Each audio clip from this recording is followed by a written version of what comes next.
Hi, this is James Gardner again with another Doing More with Less videos, and today we're going to be talking about, or talking to mostly, filmmakers.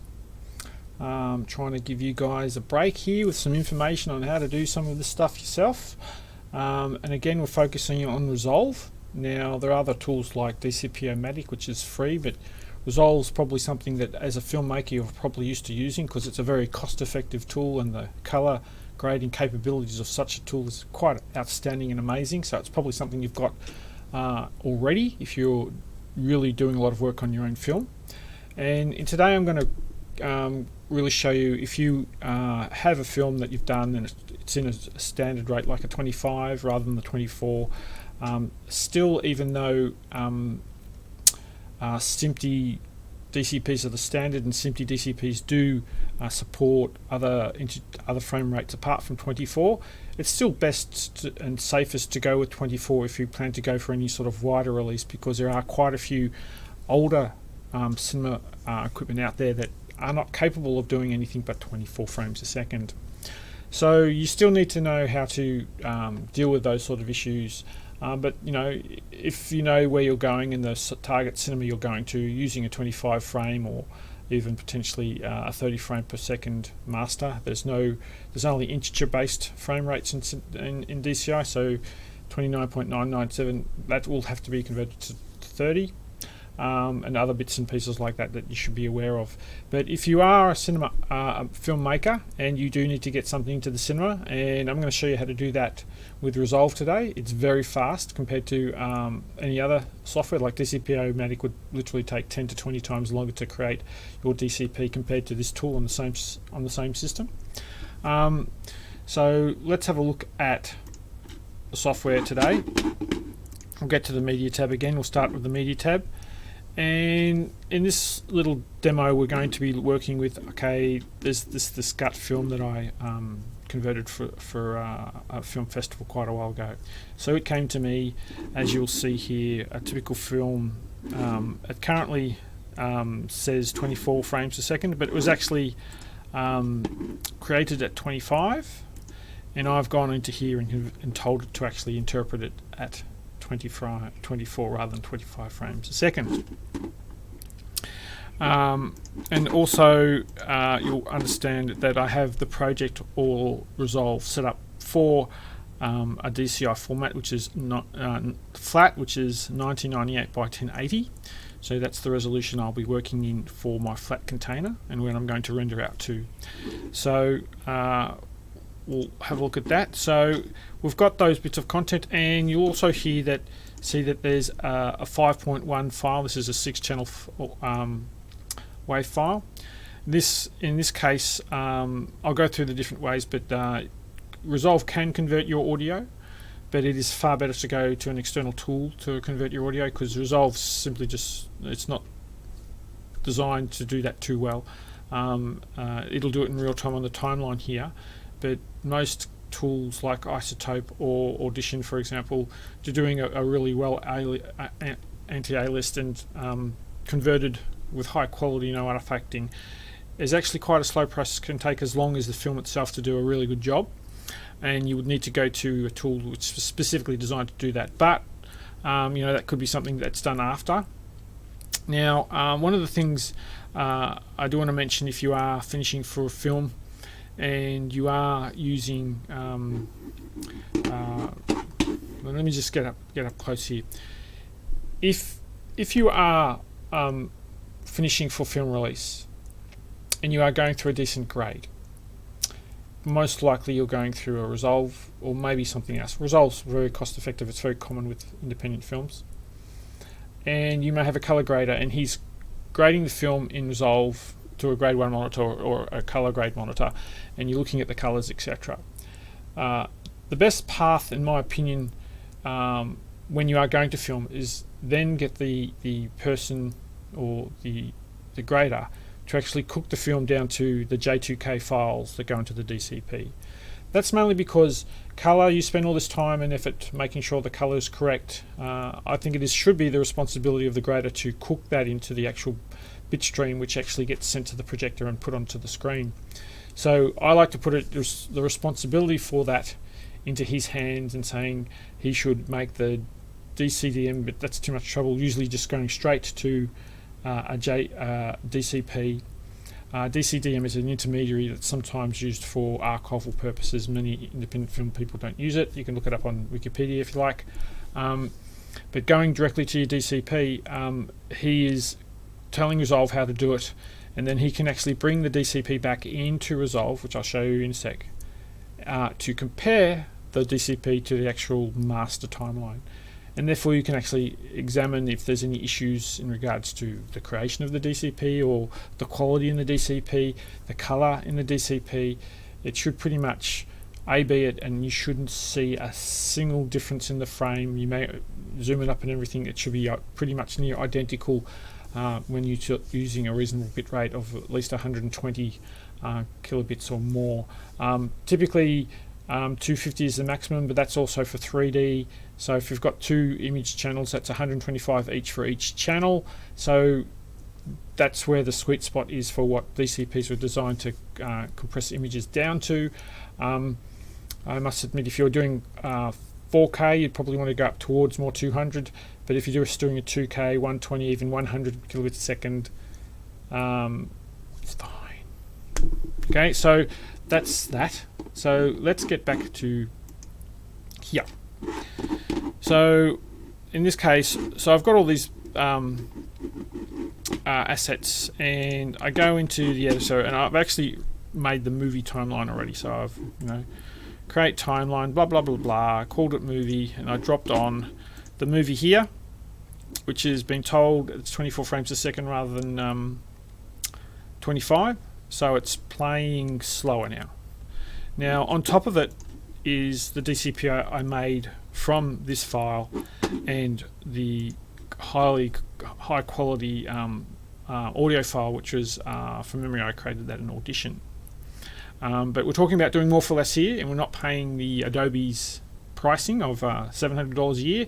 We're paying $400 to $500 once off, and that's why Resolve is very good here, because of the single price, and pretty much you get upgrades for pretty much the life of the product so far. Anyway, Blackmagic have not asked for any upgrade prices as yet. So because of that, we can see here, I can scroll around a bit, but I can turn off the DCP image and turn it back on again. So turn that off, there's no images, turn that on.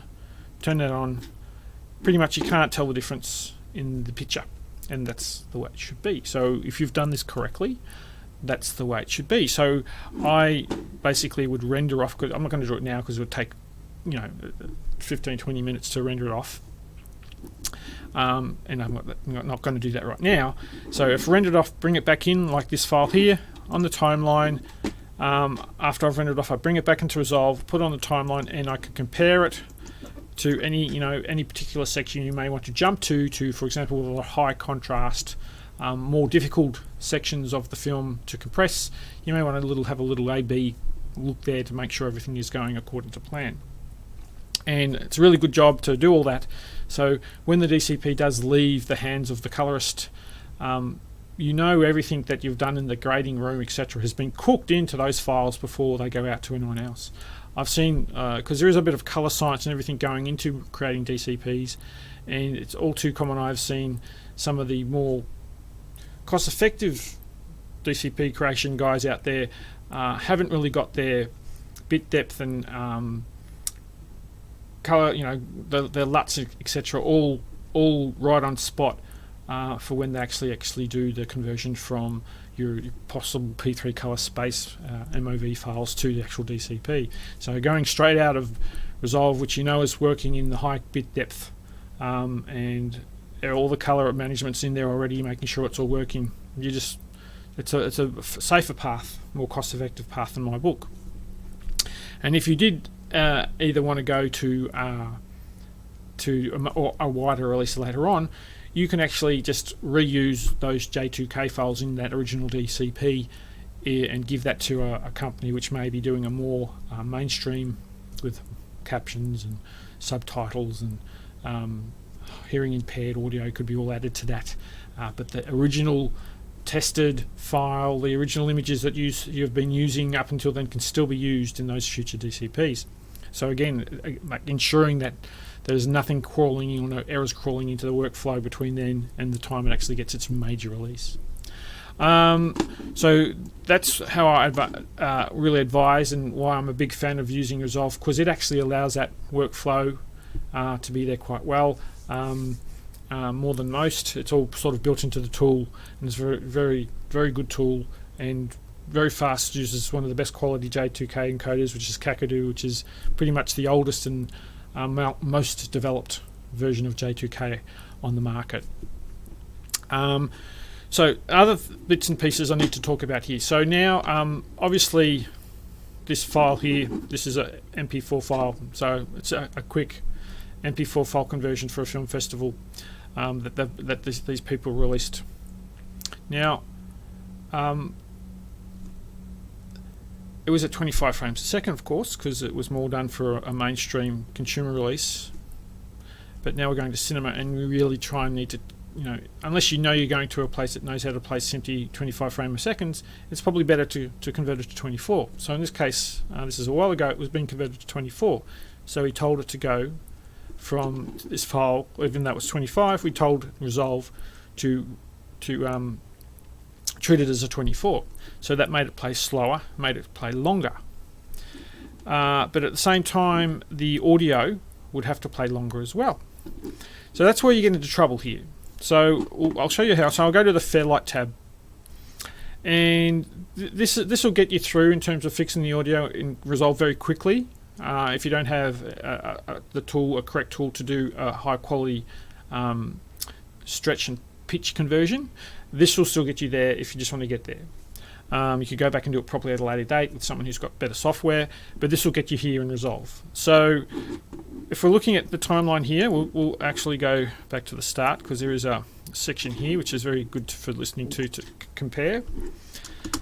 So you've got this tone here at the start of the film. Now if I turn one on, off, and turn the other one on, the tone pretty much sounds the same.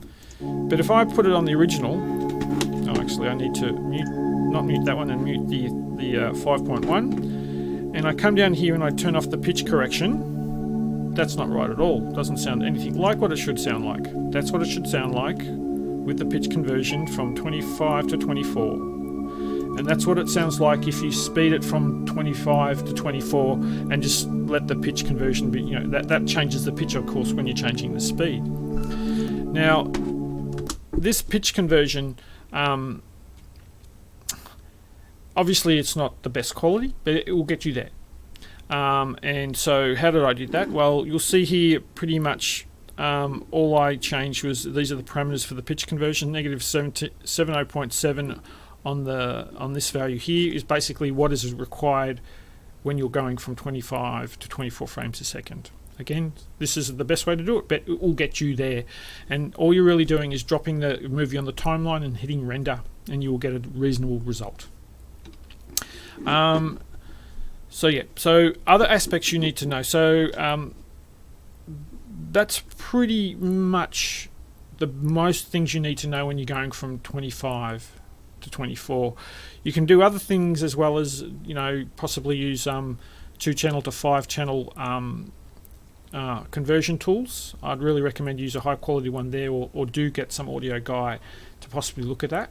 There are some plugins out there that will do pitch 2-channel to 5.1 channel at a decent job, considering it's a plugin where it actually removes the dialogue and puts it in the middle and tries to keep the ambient sounds in the fronts and the surrounds. So it sounds more like a proper cinema mix rather than just pushing some of the left and right into the center channel. I do where is it? I do recommend doing some sort of 5.1 version of your file, or even a cost-effective conversion to 5.1, because it sounds a lot better in the cinemas using a 5.1 or utilising the centre channel in some particular way, even if you just take some of the sides and put it in the centre. because the rooms are really set up that way, and people are used to hearing audio like that in that way. The pre-show and everything will be a 5.1 typically, or a conversion to a 5.1. So keep that in mind if you can. If you can get that done reasonable, I would take that path. So other aspects that we need to consider as well. So we'll go back to the software for a sec. Now, obviously, making the DCP. Now, there's a few things I want to mention to you here. I'll go through a general, how I would set it if I was making the DCP. So you'll see here we want to go to DCP. This is a flat container. So if you're doing a scope aspect ratio, you'll be going to scope and you'd be placing your image into the scope container so it filtered appropriately. In this case, because it's a HD MP4 screen, which is 1920 by 1080, and we're putting into a 1988, which is a bit wider, there's a bit of black on each side because the original image doesn't go as wide as the flat container. Now, typically a lot of people just leave it this way and with the little black borders on each side, or you could, for example, go into the editing section and stretch the image out. If you go to the inspector, and you can transform or zoom the images in left and right positions there, and you could get it to stretch out. We'll go back here. So now you can go to interop because it's more. SMPTE is now the standard, but interop was very much used until about a year ago. So I would pretty much try and say just forget interop going forward. And go to SMPTE, but still be targeting 24 frames a second if you can. Megabits a second, again, 250 is the max, but that's the max for considering 4K and 3D, etc. And if you're just a typical 2K release, which most people are doing, you don't really need to go that high. 100's fine a lot of the time, but 120, 125 is sort of up there. But again, if you're worried at all, after the render's done, re-import it, drop it on the timeline, have a comparison, and see how you feel. So, and some people do like to try and keep them reasonably small because it's, because today very much it's all digital delivery and people are drop boxing or file transferring movies around. Size does help sometimes if you don't make it massively big. So do keep this in mind. Just setting it to 225. Who cares? It's just going around on hard drive. Well, it does matter. It costs you money to send files, and if that's the standard way of sending content around in the future, going forward, just compress it to the right level that's keeping the quality without compromise, but not just throwing every bit at it because it doesn't matter. That's not the case anymore. Be careful with your bits. Yeah, okay. Everything else should pretty much be left at default. Doesn't really need to be changed. The only real thing you really need to go to is where is it? Okay, this is where you say. So this is the name of my DCP. Well, this is called you'll see here we're building the Digital Cinema Naming Convention. So if you're new to doing DCPs, the file names that are used, or it's a directory actually, because all the essence files live under this directory that'll be created, and this is how it'll also be identified in the software and the players. It's called the DCP Naming Convention because it has a lot of information about the file that you're going to be making. So obviously this is a feature, so we'll change it to feature, right? And we'll go back into here again. So it's now feature. It's flat. Now this is 5.1, for example. There's other bits and pieces. If it's SMPTE, I always tend to put SMPTE. The resolution, you can put that in there as well. You can have multiple versions and do other bits and pieces in here and add that into it. But you may want to be putting the language fields in the territory of the film. Most of the times it's English. I think English. Where is it? English International is a common. Usually that's INT. It's not. Should allow me to put T in there. That's, Resolve, please fix it. There's a few issues with Resolve that are coming out, which I've had messages with Peter C of Blackmagic, and I'll mention to some of them now. In that, some other features which I'm hoping to come, which have been recommended, is being able to put breakpoints or real markers into the timeline. The object of it is when you're in the Edit tab. These are features I'm hoping that they'll bring soon, because there is a new standard or recommended practices for making DCPs, and although DCPs can be made as one big essence file, it is highly recommended that the DCP is broken into reels for a number of technical reasons that I can't be bothered to talk about now, but it's just easier for the systems and computers to be dealing with them more effectively if there are issues.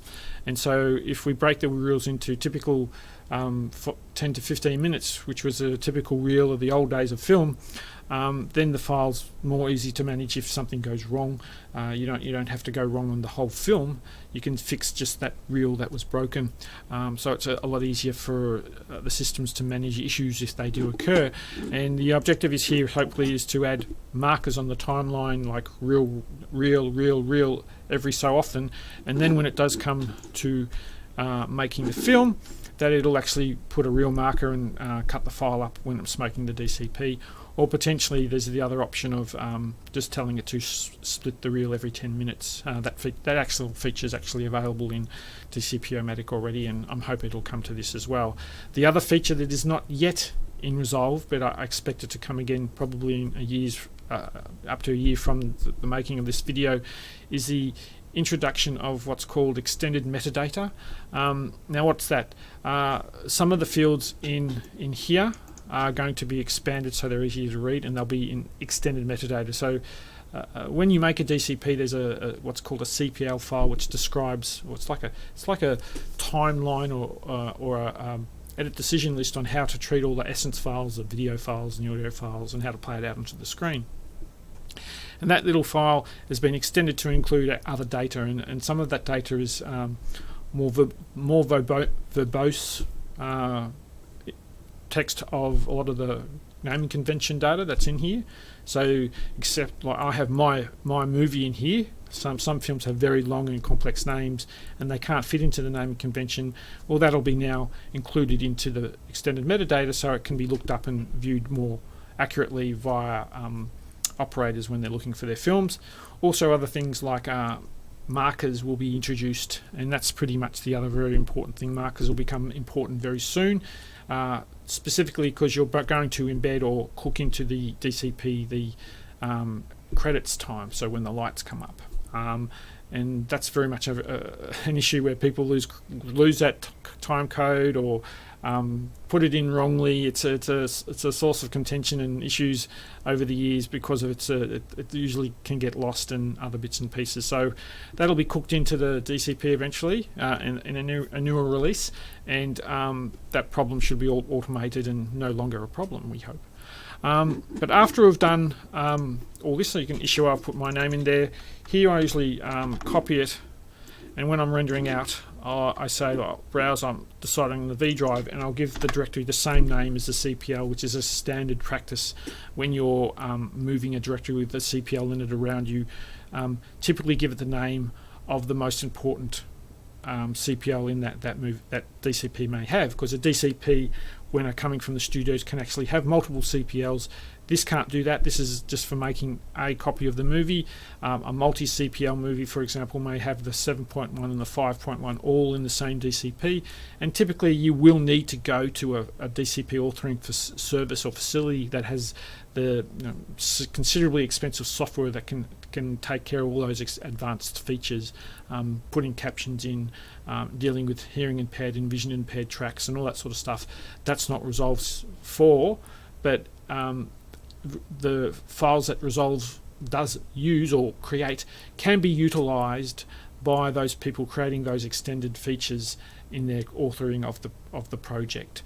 Again, it's very important. I think that's an important note, because if if you've cooked those images to J2K and you've viewed them and in the cinema and you've okayed them, it's best to try and keep that same J2K images in everything across, not have to recompress them again, etc. Because theoretically, if recompress them, you have to recheck them, and that takes a lot of money. Rechecking stuff all the time. So, yep, that's pretty much it. So, using Resolve for making a DCP is quite easy, as you can see here.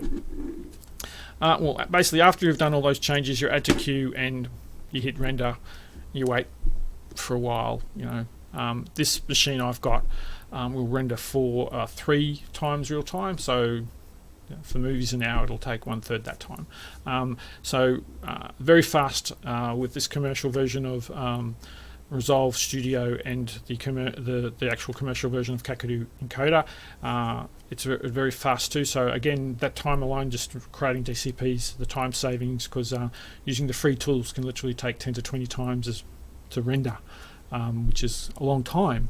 It's not such a big deal if you're just doing it overnight and you're just going to do that. But if you're doing this a lot, Resolve just for the rendering speed alone is worth the money. Anyway, that's James Gardner. Let's go full screen just so you can see me. That's James Gardner, the Cinetech Geek, and I hope you filmmakers out there, you film, the heart of this industry, can take onto this and get there faster and cheaper and make the best film you can, putting the money where it's best suited, especially in these crazy times of the COVID crisis. Bye for now.